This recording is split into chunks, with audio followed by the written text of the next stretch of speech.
8 miles north of Mexican Hat? 8 miles north of actually looking at Mexican Hat Rock. Anybody that doesn't know where it is, know anything about it, Google it. Mexican Hat Rock, Mexican Hat, Utah. You'll see what I'm talking about. Let's take a quick break. What do you think, Warren? I'm out of here, man. Okay, or did you have something to say about Mexican Hat? No, we'll talk more about Mexican Hat. I think it's going to be one of those things that we'll have to bring up and maybe devote a whole show to the mysteries of Mexican. Mysteries of Mexican Hat. We have to get an open for it. We should ride down there. I'll take you down there. I'd love to. All right. That'd be great. Sounds Let's like take a break, folks. Don't ride away. We're going to be right back. We've got a whole lot more for you tonight. If you can stand it, stick around. Don't ride off. We'll be right back. Thanks.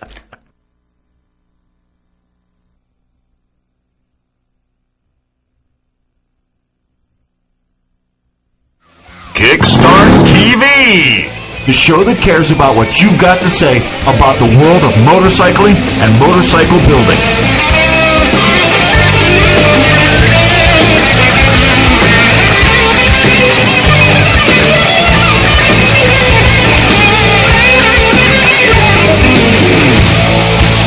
Oh, I've got a helmet.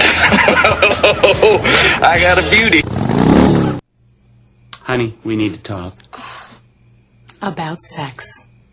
Yeah, we think you should be having it, sweetie. A lot of it. Get up there and nail everything you can. If it's got a pulse, you should be wrapped around it. What if I get pregnant? So what? You should pop out all the kids you want. Absolutely. Yeah, we can leave them in the shelter, dump them in the street, whatever. It's really not important. I'm really glad we had this little talk. My little girl's gonna get some. That's a great point, Cindy. And that's why it's important for us to continue to dock the tails, crop the ears, and create that clean look. It's so important. I'm sorry, sir. I think you have the wrong meeting. Oh, is this the American Kennel Club? Yes, but, we're discussing... You believe in the sanctity of pure bloodlines, right? Yes. And breeding to achieve a master race? Well, master pedigree. They're... Race pedigree. I mean, that's just all semantics. I think I'm going to fit right in here. You're my kind of people. Here, they're going to be snacks later.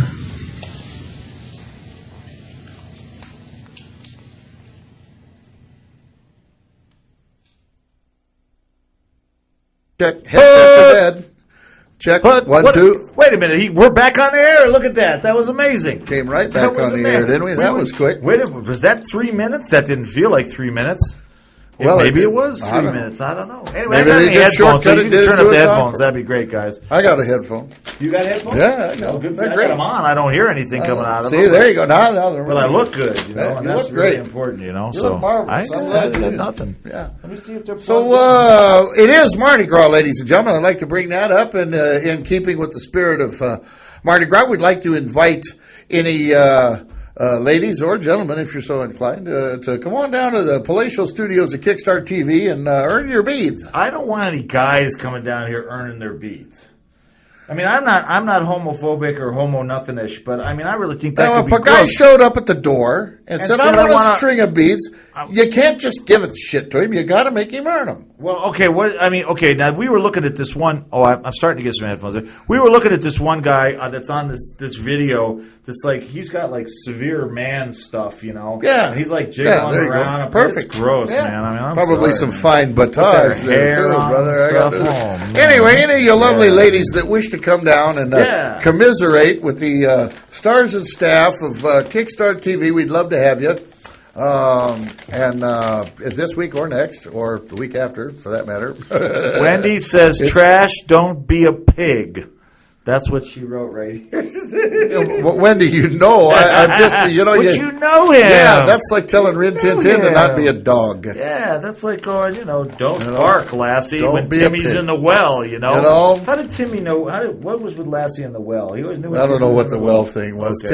Timmy was gay, I think. Timmy was gay? I think so. Oh, then the rifleman was, The what? No, the rifleman, Chuck Connors. You're kidding. Absolutely. Chuck Connors was what? Absolutely. Made a gay porno film. I saw it. Chuck Connors made a gay porno film? I saw it. Oh, we got to get some snippets of that on KickStartTV. Can we get anybody out there? I saw it. The title of it was The Sailor and the Marine. The Sailor and the Marine. And it caught Chuck Connors putting it where you shouldn't be putting it. Oh. All right. Well, Last week, ladies and gentlemen, this has nothing to do with Chuck Connors or the Sailor in the Marine.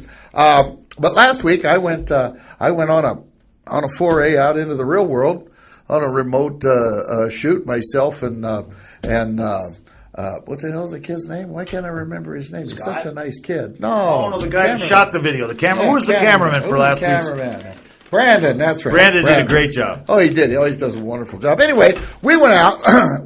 And ran down my friend Scott Yamasaki of Scott's Motors, and because we wanted to talk to guys that you want to build a chopper, you want to put something together. Maybe you don't want to settle for a 74-inch motor. Maybe you don't want to settle for an 80-inch stock motor. What could you do? What's the best way to do it?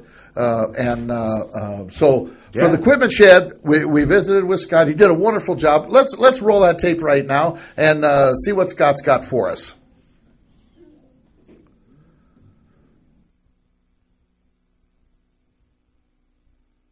Are you new to the world of choppers and don't know where to start? Bike need fixing and your brain need a tune-up? Well, Trash will give you a first-class education at Choppers 101. He will show you how to get the job done right in this week's edition of Equipment Shed. Where are you going? Equipment Shed. Hey, Trashman here.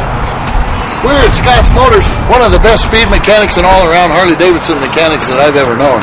This guy does it all. It doesn't matter what it is. He builds fuel dragsters. He'll beef up your street bike, whatever you want. We're here to talk to him about what kind of upgrades you might want to do to your chopper motor. If you're putting up a chopper, maybe you don't want a stock 74 or an 80-inch motor. We're going to find out the best ways, most reliable ways that you can get more power out of your motor and send it to the rear wheel of your bike. Let's go inside and see Scott.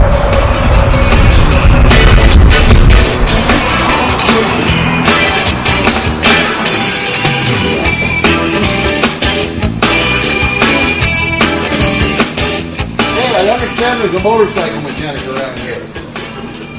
Hey, Trashman, we got inside. We actually found a guy that runs this place. I think we've shot some footage around. You saw the shop.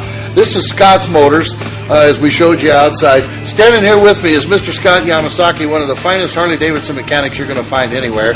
He does speed upgrades. He does stock rebuilds. He'll do any kind of repair you want. And the guy builds fuel dragsters, for Christ's sake. So there isn't much about these motorcycles he doesn't know. We're standing here next to one of his creations. If you can tighten up on this beautiful knucklehead motor, it was brought in for a top end. Tried to get something done to it. Found out there was something not quite right. Gave him a big clue to fix something more. Got into it. Guess what? Whole new motor. Because that's just the way Scott does it. If it isn't right, it ain't going out the door. And if you get it out the door and something goes wrong, you bring it back, he's going to make it right. Scott, good morning. Good to see you. Good morning. Yeah. Why don't you tell us a little bit about yourself, your background, where you come from, and how you got into this whole mess? Actually, I was born and raised in Denver. I started working on this stuff when I was 17, I believe. Wow. 17? Yeah, I think so. A long time ago. Were you working for somebody, or were you just tearing into your own stuff? Or? Doing a panhead on my own, and back then there was nobody around except for maybe Denver Harley. Yeah, I remember that. And it was a little bit pricey, and I couldn't afford it, so I just started. I understand that. Then just kept working on them. Well, I always got a kick out of the fact that your last name was a combination of Yamaha and Kawasaki. Yeah. And then you're working on Harleys. Yeah. Quite a few people do. So you looked around, you saw the shop. The place is always packed like this. The man is never hurting for business because he's the best. But what I want to ask him about this morning, a lot of you guys who want to build yourself a chopper, put something together. Maybe you're just rebuilding a bike like I've done a couple of times, and I'm doing again. You've all heard about, I know you're tired of hearing about my beloved Softail, but it's in the works. Scott's got the motor. Anyway, maybe you don't want to settle for an 80-inch motor. Maybe you don't want to settle for a 74.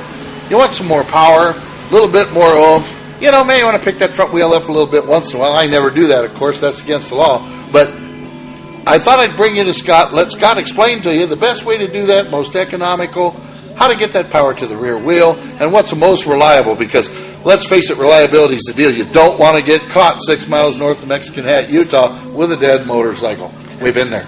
Scott, why don't you tell us? A guy brings you a motor.